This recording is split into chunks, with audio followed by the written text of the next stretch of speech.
आज लालू जी का अस्तित्व इसलिए है, पिछड़ा दलित का अस्तित्व इसलिए है कि लालू जी को गालियां बंद हो जाएं।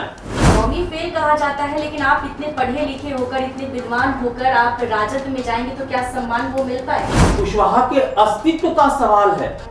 कुशवाहा पर चर्चा नहीं करके कॉलेजियम सिस्टम की बात कर। कुशवाहा समाज एक कल्चर ही नहीं, पूरे भारत की जो कल्चर है इसके एग्रीकल्चर से जुड़ा है। कि क्या कुशवाहा जाति में ऐसा कोई उनसे बड़ा चेहरा नहीं है? कुशवाहा समाज के बड़े नेता, तथाकथित बड़े नेता हैं, वो आज भी ये गिनती नहीं करा पाते हैं कि हमने कितने एमएलए बनाए। ऐसे डिप्टी चीफ मिनिस्टर आपको मैं बता दूं, ऐसे केंद्रीय मंत्री मैं आपको बता दूं, मैं नाम लूंगा तो आप कह देंगे कि आदरणीय विजय सिन्हा जी और आदरणीय गिरिराज सिंह के बारे में बता रहे हैं। 5 लाइन अगर देख करके भी शुद्ध हिंदी बोल लेंगे। NBC 24 देख रहे हैं आप और मैं आप सबके साथ स्वीटी शर्मा। दुनिया में चुनाव आखिर किसी भी मुद्दे पर हो, लेकिन बात अगर बिहार के चुनाव की बात करें तो जब भी बिहार में चुनाव का वक्त आता है तो जातिगत मुद्दा पर आकर टिक जाता है। तो ऐसे में आज हम कुशवाहा समाज जाति पर बात करने के लिए आज खास मेहमान जुड़ चुके हैं। ऐसे में आपको बता दें कि जिस प्रकार से कुशवाहा जाति जो आजकल की राजनीति में काफी चर्चे में है, तो हमारे साथ खास मेहमान जुड़ चुके हैं जो पॉलिटिकल थिंकर भी है, डॉक्टर पवन कुशवाहा जी। सबसे पहले बहुत बहुत स्वागत है आपका सर। जी बहुत बहुत धन्यवाद और NBC 24 के सारे दर्शकों को मेरा नमस्कार निवेदित है। सबसे पहला सवाल हमारा आपसे ये है सर कि आज कुशवाहा जाति कहाँ पर खड़ा है? देखिए स्वीटी जी, अभी जो बिहार में चुनाव होने वाले हैं, इसमें ये तेरा कुशवाहा, ये मेरा कुशवाहा, ये काफी चर्चा में है। यहाँ तक कि कुशवाहा की बोली लगाई जा रही है, कुशवाहा की हाँक लगाई जा रही है। ये तेरा कुशवाहा, ये मेरा कुशवाहा, ये सकलांग कुशवाहा, ये विकलांग कुशवाहा। जैसा कि हम समझ पा रहे हैं कि आज कुशवाहा समाज संक्रमण काल के दौर से गुजर रहा है। इतनी बड़ी जनसंख्या होने के बावजूद भी ये समाज आज अदृश्य है। लेकिन मैं आपको बताऊं कि ये समाज की जो कसावट है, जो कुश से बना है, वो कसावट जो कुश की होती है, वो कसावट थोड़ी ढीली पड़ती जा रही है जी। और ऐसा नहीं है। इन समाज, कुशवाहा समाज की कोई सपने हैं, कोई अरमान हैं, लेकिन ये समाज अब बैंगन से बिल गेट्स, गोबर से गूगल और तरकारी से सरकारी यात्रा करना चाहिए। जैसा कि हमें भी पता है सर कि 35 साल से आप कुशवाहा समाज के संगठन से जुड़े हुए हैं, तो क्या कहेंगे? देखिए, मैं सिर्फ कुशवाहा जाति नहीं, दलित पिछड़े जितने बहुत सारे संगठनों से मैं जुड़ा हुआ हूँ, लेकिन कुशवाहा जाति होने के नाते मैं इस समाज के बच्चों को जहाँ तक हुआ है, चाहे वो विश्वविद्यालय में नोट्स की आवश्यकता हो, कहीं ब्लड वगैरह की आवश्यकता हो, हम लोग समाज सेवा करते रहे हैं। और ये हमारी जो कोशिश है कि ये समाज थोड़ा अपने पैरों पर खड़ा हो, और इसी प्रयास में हम आगे चल रहे हैं। राजनीति में सबसे ज़्यादा किससे प्रभावित होते हैं? सबसे ज़्यादा प्रभावित नहीं, एकमात्र प्रभावित अगर कहीं किसी भी नेता से हुए हैं जी, तो उनका नाम है आदरणीय लालू प्रसाद यादव। मुझे लगता है कि वह व्यक्ति, उनके साथ विकास पुरुष, इतिहास पुरुष लगे ना लगे, उनके साथ युग पुरुष लगा हुआ है। लेकिन एक सवाल है आपसे सर कि कहा जाता है कि तेजस्वी यादव 9वीं फेल है, नौवीं फेल कहा जाता है, लेकिन आप इतने पढ़े लिखे होकर, इतने विद्वान होकर आप राजद में जाएंगे तो क्या सम्मान वो मिल पाएगा? राजद में मैं जाऊंगा नहीं जी। मैंने राजद की सदस्यता 2001 वाकया में सुनाता हूँ स्वीटी जी कि 2000 की बात है। उस समय मैं जवानी की दहलीज पर खड़ा था जी। क्योंकि पॉलिटिकल साइंस और मंच वगैरह करने के कारण लोग मुझे आवाज़ के रूप में जानते थे कि बहुत ही प्यारी आवाज़ है, अच्छा संचालन कर लेते हैं, अच्छा वक्ता हैं, अच्छे वक्ता हैं। तो हमारे क्षेत्र के लोगों ने, खास करके पर्वता क्षेत्र के लोगों ने कहा कि हम पवन कुशवाहा जी को इस बार 2000 में राजद की तरफ से इन्हें चुनाव लड़ाने की उन्होंने ठानी। जी। तो हमारे क्षेत्र के जो प्यार करने वाले लोग थे, जो शुभचिंतक थे, वो मुंगेर में एक आदरणीय लालू प्रसाद जी की सभा हुई थी बाजार समिति में। तो उस सभा में मुझे मंच पर धकेल दिया गया, पहुंचा दिया गया। उस समय आप समझ सकते हैं कि राजद अपने पूरे शबाब पर थी। जी। तो सभी एमएलए को 1 मिनट और एमपीज को 2 मिनट का समय मिलता था। जब मैंने स्पीच शुरू किया तो आदरणीय लालू प्रसाद जी ने मुझे 14 मिनट बोलने का मौका दिया। जी। और वहीं उन्होंने आशीर्वाद दिया कि तुम्हारे जैसे लोगों को राजनीति में, तुम्हारे जैसे लोगों की आवश्यकता है। तो क्षेत्र के लोगों में खुशी हो गई, मिठाइयाँ बंटने लगीं। लेकिन बाद के कालखंड में कुछ ऐसे घटनाक्रम हुए कि आदरणीय शकुनी बाबू के सुपुत्र श्री, जो अभी उप मुख्यमंत्री हैं, सम्राट जी चुनाव लड़े और हम लोगों ने पूरा साथ दिया। तो लालू जी की आंखों में जो हमने पिछड़े दलित के जो सपने देखे, जो लालू जी के अंतर्मन में जो पीड़ा देखी हमने कि ये समाज कहाँ है, उसके बाद से मुझे वो तो खुद, चाहे वो अंबेडकर हो, लोहिया हो, फूले हो, जितने सारे जो पिछले दलित की विचारधारा है, उस विचारधाराओं का जो फ्यूजन है, जो घोल है, अगर किसी में दिखता है वो व्यक्ति आदरणीय लालू प्रसाद। इसलिए मैं 2000 के बाद आज 2025 है, मैंने कभी किसी पार्टी की सदस्यता भी नहीं ली और मुझे इतने सारे ऑफर्स आए भी, लेकिन मैंने कभी किसी पार्टी को ज्वाइन नहीं किया और मैं लगातार राजद की ही सेवा करता रहा हूँ, एक सिपाही बन करके। और मैं आपको बता दूं कि मेरी कोई बहुत ज़्यादा खास महत्वाकांक्षा भी नहीं है, न मुझे चुनाव लड़ने की बहुत जल्दबाजी है। अब मैं तो ऐसे भी 60 वर्ष का लगभग हो चुका हूँ। सर, एक और सवाल है कि आज कुशवाहा समाज का दशा और दिशा क्या है?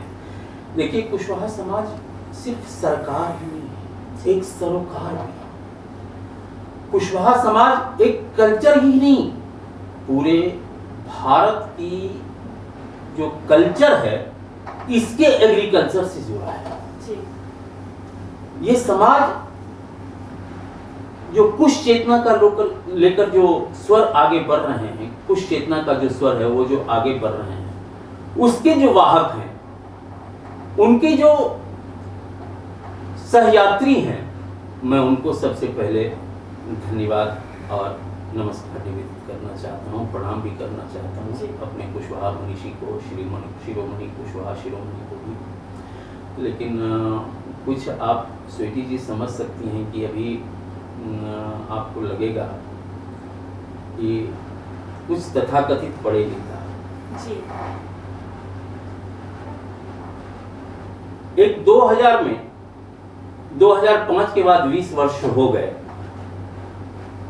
आदरणीय नीतीश कुमार और आदरणीय उपेंद्र कुशवाहा जी ने एक शर्तिया शादी, राजनीतिक शादी, यानी कि ऐसा है कि उपेंद्र कुशवाहा जी है नेता, ठीक है, लेकिन क्या कुशवाहा जाति में ऐसा कोई उनसे बड़ा चेहरा नहीं है? मैं वही बता रहा हूँ, वहीं आ रहा हूँ। आपको सुनकर बहुत ही लगेगा कि मैं क्या कहने जा रहा हूँ जी। आज 20 वर्ष हो गए उपेंद्र जी, आदरणीय उपेंद्र जी और आदरणीय नीतीश कुमार में एक शर्तिया शादी हुई। दोनों 20 वर्षों तक जी। राजनीतिक रूप से हम बिस्तर रहे, लेकिन कोई बेबी नीतीश और बेबी उपेंद्र पैदा नहीं कर पाया। बाद में पता चला इन लोगों ने पहले ठान लिया था, पहले शर्तिया शादी की थी जी। कंडीशनल मैरिज हुआ था कि हम लोग कोई दूसरा बेबी नीतीश और बेबी उपेंद्र पैदा नहीं होने देंगे। और आप बताएं, आपको आश्चर्य होगा जी। कि जो कुशवाहा समाज के बड़े नेता, तथाकथित बड़े नेता हैं, वो आज भी ये गिनती नहीं करा पाते हैं कि हमने इतने एमएलए बनाए, हमने इतने एमपीज बनाए, हमने इतने मंत्री बनाए। आज भी ये आदरणीय लालू प्रसाद जी ही गिना रहे हैं कि हमने कुशवाहा को ये बनाया, हमने वो बनाया। काश अगर ये तथाकथित नेता अपने परिवार से बाहर आकर किसी एक का भी नाम बता पाते तो समाज में इनका कद आदम कद हो जाता। जी। ये दुर्भाग्य है इस समाज में। एक और हाँ, जी। जी। एक और सवाल है कि अभी तो ठीक है कुशवाहा समाज पे बात हो रही है, लेकिन मैं थोड़ा सा हट के बात करती हूँ। जब लालू जी की बात आई है तो उनके बेटे तेजस्वी यादव, युवा नेता तेजस्वी यादव भी है, चिराग पासवान भी है, लेकिन दोनों में से किसका जो फ्यूचर है वो सही है? देखिए, श्री तेजस्वी जी आज बिहार ही नहीं, भारत की राजनीति के आसमान का एक ध्रुव तारा है जी। लोग इन्हें 9वीं फेल करके, तेजस्वी जी उस विश्वविद्यालय का प्रोडक्ट है, उस पाठशाला के प्रोडक्ट है जिन्होंने बिहार के एक एक कण को, एक एक इंच जमीन को, उनके दर्द को, उनके मर्म को, उनके ममत्व को मापा है। आदरणीय लालू प्रसाद यादव उनके पाठशाला का प्रोडक्ट है। ये डिग्री लेने की बात आपने कही, ये चाहते तो अपना एक विश्वविद्यालय खोलकर इंटायर पॉलिटिकल साइंस से एमए की डिग्री भी ले, लेकिन इन्होंने ऐसा नहीं किया। बहुत सारे लोग हैं, इनके विजन को आप देखिए। कितने बिहार में ऐसे नेता हैं जो इनके सामने हिंदी, इंग्लिश या किसी भी चीज़ पर चर्चाएं होती हैं उसमें टिक पाएंगे। ऐसे डिप्टी चीफ मिनिस्टर आपको मैं बता दूं, ऐसे केंद्रीय मंत्री मैं आपको बता दूं, मैं नाम लूंगा तो आप कह देंगे कि आदरणीय विजय सिन्हा जी और आदरणीय गिरिराज सिंह के बारे में बता रहे हैं। 5 लाइन अगर देख करके भी शुद्ध हिंदी बोल लेंगे ना। किशोर जी ने कहा है कि जो कलम आज बांट रहे हैं युवाओं को, काश वही कलम से तेजस्वी यादव 10वीं पास कर लेते, 9वीं पास कर लेते, यानी 9वीं फेल ही रह गए तेजस्वी यादव। मैं आपको बताऊं कि आकाशवाणी में आज आवाज के बाजीगर और आवाज के जादूगर आज के डेट में, आज की तिथि में किनको माना जाता है पूरे भारत में? श्री अमिताभ बच्चन जी। जब वो ऑडिशन देने गए थे आकाशवाणी का, वो फेल कर दिए गए थे आवाज में, आकाशवाणी में फेल हो गए थे, आज सुपरस्टार हैं। इसलिए इनकी डिग्रियों पर मत जाइए। मैंने तो आपको पहले कहा कि चाहते तो इंटायर पॉलिटिकल साइंस से एमए की डिग्री ले सकते। तो क्यों नहीं आखिर चाहे? नहीं, वही मैं बताऊं कि ये चाहने, डिग्रियां वो अलग चीज है। सामाजिक सेवा के लिए, सामाजिक चेतना के लिए, सामाजिक मर्म को पहचानने के लिए गढ़ना जरूरी है, न कि पढ़ना। जी। तो सबसे एक और सवाल हमारा ये रहेगा कि कुशवाहा समाज को आप संदेश क्या देना चाहेंगे? देखिए, मैं इस समाज को संदेश देने की बात जहाँ तक है कि मैं बस इतना कहूँगा, सबसे पहले तो ये जान लीजिए कि लोगों में ये बातें हैं कि मैं कुशवाहा समाज होकर के आदरणीय लालू प्रसाद जी की चर्चा करता हूँ। देखिए, सबसे अधिक इस समाज के प्रतिनिधियों को बनाने वाला अगर कोई शख्स है, कोई पार्टी है, तो वो राजद है। लालू जी, आदरणीय लालू जी को आप समझने की कोशिश कीजिए। वो भी एक तरह से उनकी वो कहना चाह रहे हैं कि मेरी आंखों में उसकी मोहब्बत की चमक आज भी है, मेरी आंखों में उसकी मोहब्बत की चमक आज भी है। हालांकि उसको मेरे प्यार पर शक आज भी है। नाव पर बैठकर कभी धोए थे हाथ हमने कि उस नदी में उसके हाथों की मेहंदी की महक आज भी है। लालू जी, दोनों हाथों से बाहें फैलाकर इस समाज को उसका स्वागत करना चाहिए। लेकिन एक सवाल और है, माफ कीजिएगा, क्योंकि लालू प्रसाद यादव की जी को लेकर जो जिस प्रकार से कहा जा रहा है, लगातार जो है सत्ता पक्ष के लोग हमलावर रहते हैं कि जब उनका सरकार था तो गुंडा राज था। तो कैसे आप इतने पढ़े लिखे होकर, विद्वान होकर आज लालू जी को मतलब उनके गुणगान गा रहे हैं? देखिए, आज हम लोग पढ़ लिख, क्या वो दौर आपने नहीं देखा? आज हम लोग इतनी बात कर पा रहे हैं तो मुझे लगता है कि कहीं न कहीं आदरणीय लालू प्रसाद जी का बहुत बड़ा हाथ है। मैं आपको बताऊं कि पहला ऐसा बैकवर्ड में था जो विश्वविद्यालय का टॉपर था। आंखें तरस गई थी, नजर नहीं आते थे लोग, इस तरह से आवाजें दबाई जाती थी। वो मेरा भोगा हुआ यथार्थ है। लेकिन कहा जाता है कि आपने उसी वक्त आपने डिग्रियां हासिल की, लेकिन उस वक्त लड़कियां निकलती ही नहीं थी जब लालू जी का राज था। तो कैसे आप ये कह रहे हैं? देखिए स्वीटी जी, बहुत अच्छा सवाल आपने कहा जी। कि जो हमारी माँ बहनें हैं, जो विकसित माँ बहनें हैं,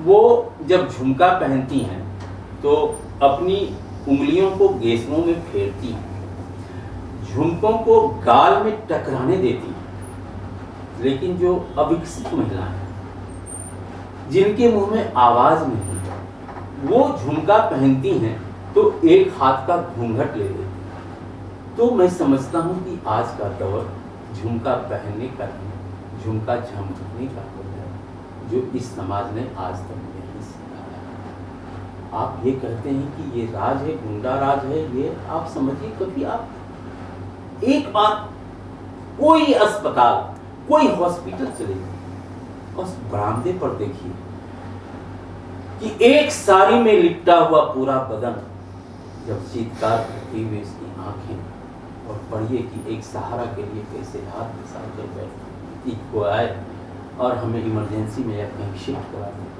हमारा इलाज करें, तब लालू प्रसाद जी।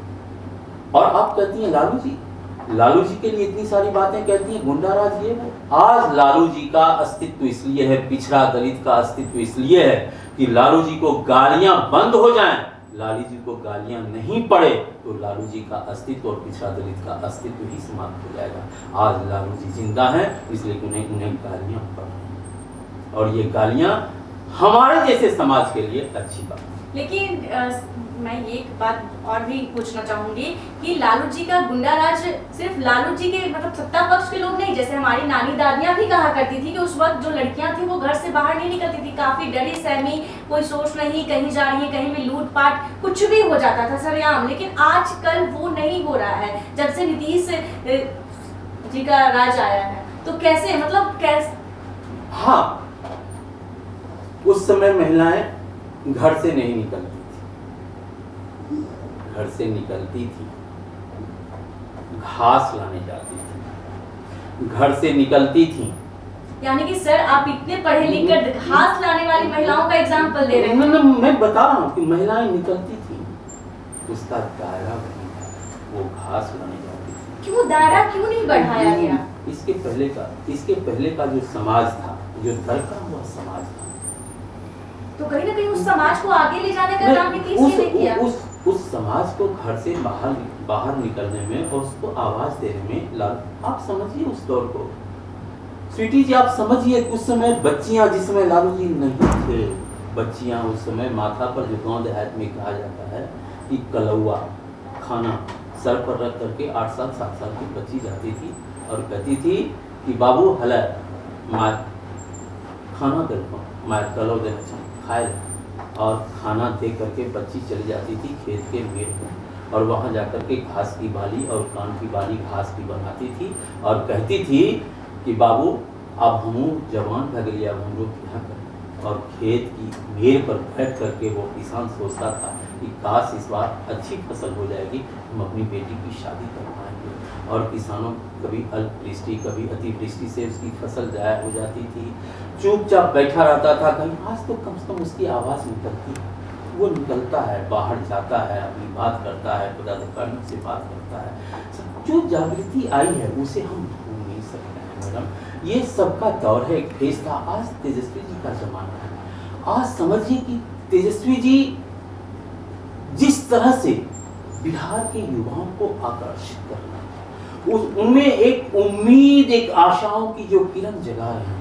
आज समझिए, यानी कि वो चाहते हैं कि जो भूल हमारे पिताजी ने किया था, जो महिलाओं के लिए कुछ नहीं किया, हमारे बिहार के लिए कुछ नहीं किया, वो अब हम करेंगे अगर हमारी सरकार बनती है तो। बिल्कुल सही है कि बागवानी को सींचने में एक आध फूल कभी भी वो मसले गए हों, मैं उनकी बातें नहीं कहती हूँ। रास्ते में बहुत सारी कठिनाइयाँ होती हैं राह में, लेकिन आज मैं ये एक तेजस्वी का बिहार, आप समझिए कि आज युवाओं की इतनी भीड़, युवाओं में इतनी उम्मीद, उनकी वजह से हुआ। 20 साल में मैंने कहा ना कि आज जिन जातियों की बात आप कर रही हैं, मैंने पहले आपको कहा कि नीतीश जी और उपेंद्र जी की शादी जो हुई थी वो शर्तिया शादी हुई थी, और बेबी उपेंद्र और बेबी नीतीश पैदा नहीं कर पाए घर से। अब ये कहावत है, मिथिला में एक कहावत है कि हम सुनरी हमर पिया सुनरी, गामा के लोग बनरा बनरी।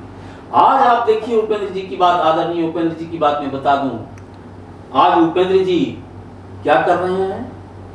चुनाव है, कुशवाहा के अस्तित्व का सवाल है, कुशवाहा पर चर्चा नहीं करके कॉलेजियम सिस्टम की बात कर रहे हैं। संविधान अधिकार, संवैधानिक अधिकार और परिसीमन सुधार की बात कर रहे हैं, लेकिन ये प्रत्यक्ष रूप से ये कहने में डरते हैं कि हमें जगह दो, कुशवाहा को जगह दो। तो आखिर कुशवाहा समाज चाहती क्या है? मैं वही आ रहा हूँ स्वीटी जी, कि आप ये देखिए कि ये समाज की चर्चा नहीं करके हमें क्या कहाँ ले जा रहे हैं? Collegium system. हमें कहाँ ले जा रहे हैं? संवैधानिक अधिकार और परिसीमन सुधार पर ले जा रहे हैं। मैं आपको बताता हूँ मैडम, यहाँ अस्तित्व का सवाल है।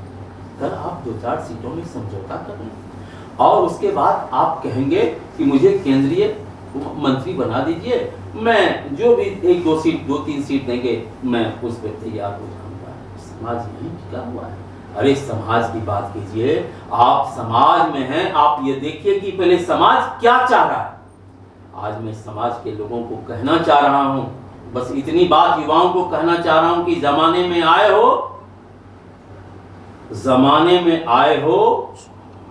तो जीने की हुनर रखना। हमें दुश्मनों से कोई खतरा नहीं, बस अपनों पर नजर रखना, अपनों पर नजर रखना। तो बहुत बहुत स्वागत सर हमारे साथ जुड़ने के लिए आपका।